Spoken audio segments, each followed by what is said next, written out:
स्वास्थ्य मंत्रालय के सूत्र बताते हैं कि देश में कोरोना के कई वेरिएंट का संक्रमण अभी जारी है, जिसमें BA.5 को लेकर चिंता बढ़ी है। दावा है कि इसके सैंपल जो पहले 26% जीनोम सीक्वेंसिंग में आ रहे थे, वो बढ़कर 38% हो चुके हैं।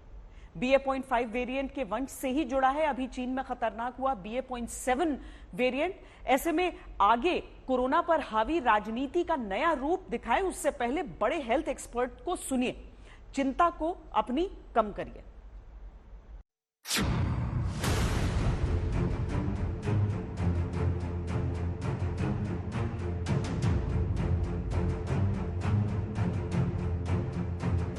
कोविड भारत में अभी भी है, कहीं दुनिया से कोविड नहीं गया है। इसलिए जिन लोगों को बूस्टर डोज ड्यू है या जिन्होंने नहीं लगाया है, वो आगे आके बूस्टर डोज जरूर लगाएं, क्योंकि इस बूस्टर डोज से डेटा ये दिखाता है कि हमें नए वेरिएंट से भी प्रोटेक्शन मिलती है और दूसरा हद तक जो लॉन्ग कोविड के सिम्टम्स होते हैं वो भी कुछ हद तक कंट्रोल हो सकते हैं। इसलिए मैं यही सब लोगों को कहूंगा कि अगर आपने बूस्टर डोज नहीं लगाया तो घबराए नहीं और आगे आके बूस्टर डोज लगाएं।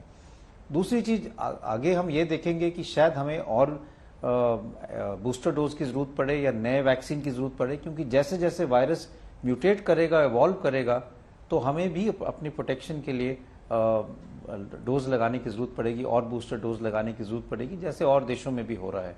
लेकिन पहली चीज ये है कि हमारे यहाँ पे नेचुरल इम्यूनिटी के कारण भी और जो डोज हम लगा चुके हैं उससे अच्छी इम्यूनिटी है, लेकिन अभी भी हमारा जो थर्ड डोज है, जो प्रिकॉशनरी डोज है या बूस्टर डोज है, वो कम है। उसको हमें आगे बढ़ाने की जरूरत है।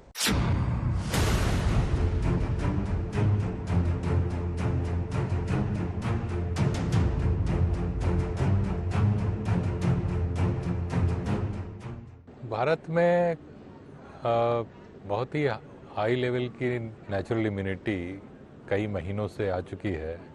98% से अधिक लोगों में इम्यूनिटी है इस समय मेरे आकलन के अनुसार। और ये जो चीन में वेरिएंट घूम रहा है BF.7, ये पहली बार भारत में जुलाई में पाया गया था। तो इतने महीने में कोई विशेष इसका असर नहीं दिख रहा है भारत में, तो मुझे नहीं लगता कि भारत में किसी प्रकार की चिंता की आवश्यकता है।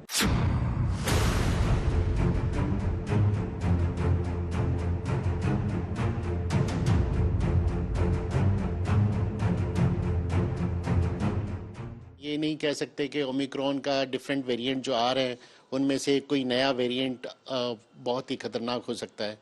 तो ऐसा लगता है कि इसमें इन्फेक्शन जरूर रहेगा, लेकिन मॉर्बिडिटी और मॉर्टेलिटी उसमें इतनी ज़्यादा नहीं होने की संभावना ऐसे लग रही है। तो ये जो चाइना की अगर हम बात करें कि चाइना में बहुत सारे केस हुए, उसी के साथ में जापान या साउथ कोरिया में केसेस हैं, या कुछ हम इस तरह के केसेस हम US के अंदर भी देख रहे हैं। तो उस तरह का कोई सर्ज या कहना चाहिए इसी तरह का कोई एक तरह की लहर हमारे देश में आ सकती है, तो उसका अनुमान बिल्कुल हाँ या ना दोनों में हो सकता है।